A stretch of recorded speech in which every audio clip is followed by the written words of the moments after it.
Sosok perempuan kuat, tulus, dan penuh kasih sayang.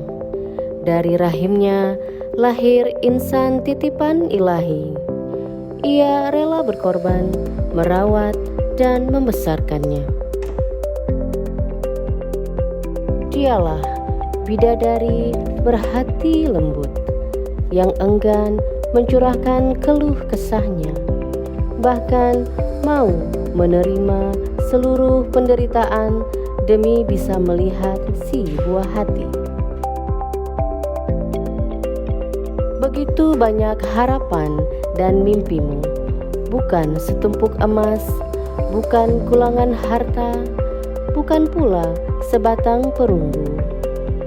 Tapi permohonan hatimu adalah membahagiakan aku, anakmu. Terima kasih untuk ibu tercinta, terlantun doa terbaik dari anakmu. Semoga Allah selalu meridhoi. Namun sesungguhnya sinar doamu telah menyelimuti dunia ini, Ibu.